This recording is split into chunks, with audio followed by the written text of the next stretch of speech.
said the lady. You didn't wish to come without your master before you looked in the mirror, and yet you knew that evil things might well be happening in the Shire. Remember that the mirror shows many things, and not all have yet come to pass. Some never come to be, unless those that behold the visions turn aside from their path to prevent them.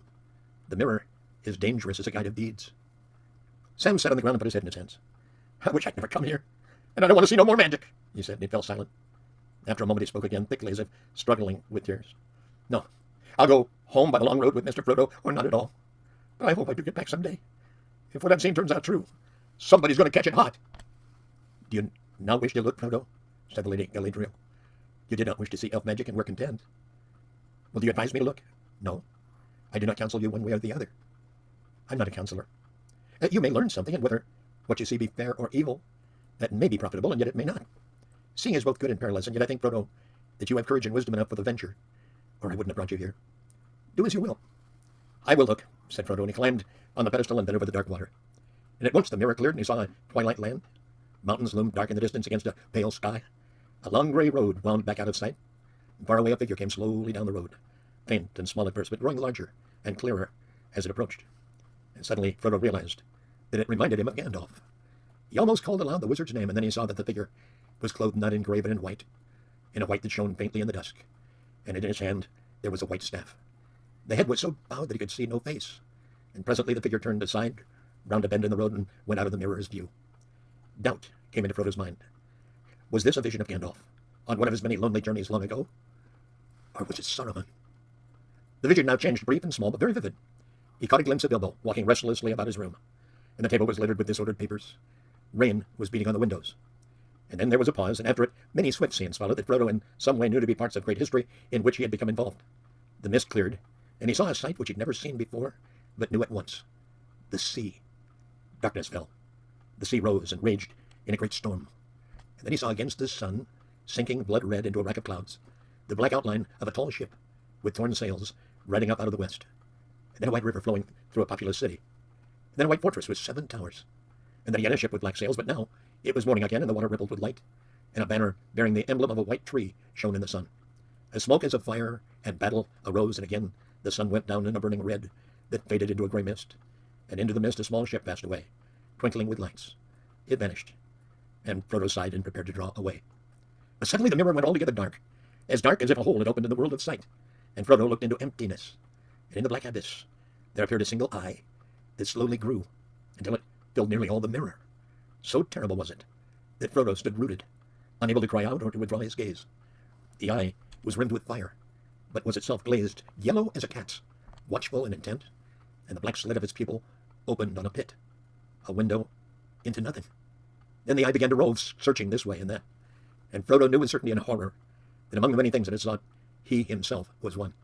But he also knew that he could not see him, not yet, not unless he willed it. The ring that hung upon his chain about his neck grew heavy, heavier than a great stone, and his head was dragged downwards. The mirror seemed to be growing hot, and curls of steam were rising from the water. He was slipping forward. Do not touch the water, said the Lady Galadriel softly. The vision faded, and Frodo found that he was looking at the cool stars twinkling in the silver basin. He stepped back, shaking all over, and looked at the lady. I know what it was that you last saw, she said, for that is also in my mind.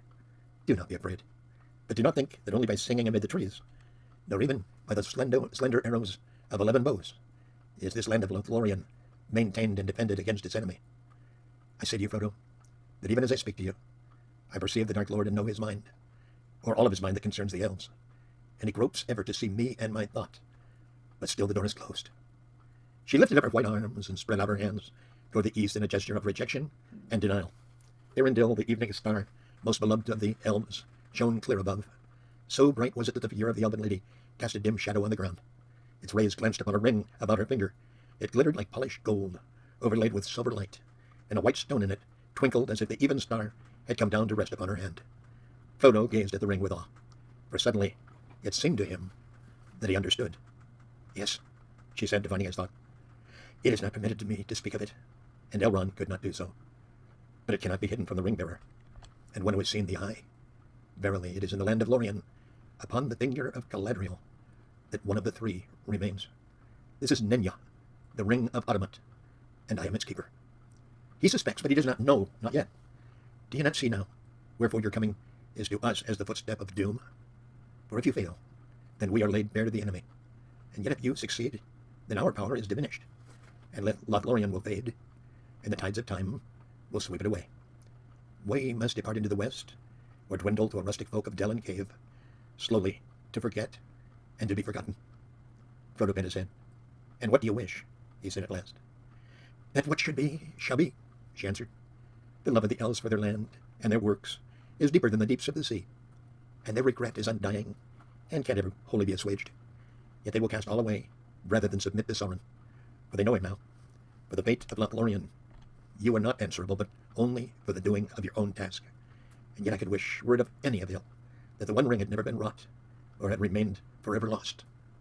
You are wise and fearless and fair, Lady Galadriel. I will give you the one ring, if you ask for it, and it is too great a matter for me. Galadriel laughed with a sudden clear laugh. Wise the Lady Galadriel may be, she said, yet here she has met her match in courtesy. Gently are you revenged for my testing of your heart at our first meeting. You begin to see with a keen eye. I do not deny that my heart has greatly desired to ask what you offer. For many long years I pondered what I might do, should the great ring come into my hands, and behold, it was brought within my grasp. The evil that was devised long ago works on in many ways, whether Sauron himself stands or falls. Would not that have been a noble deed to set to the credit of his ring, if I had taken it by force or fear from my guest? And now at last it comes. You will give me the ring freely. In place of the Dark Lord, you will set up a queen, and I shall not be dark but beautiful and terrible as the morning and the night, fair as the sea and the sun and the snow upon mountain, dreadful as the storm and the lightning, stronger than the foundations of the earth. All shall love me and despair. She lifted up her hand, and from the ring that she wore there issued a great light that illumined her alone and left all else dark. She stood before Frodo, seeming now tall beyond measurement, and beautiful beyond enduring, terrible and worshipful.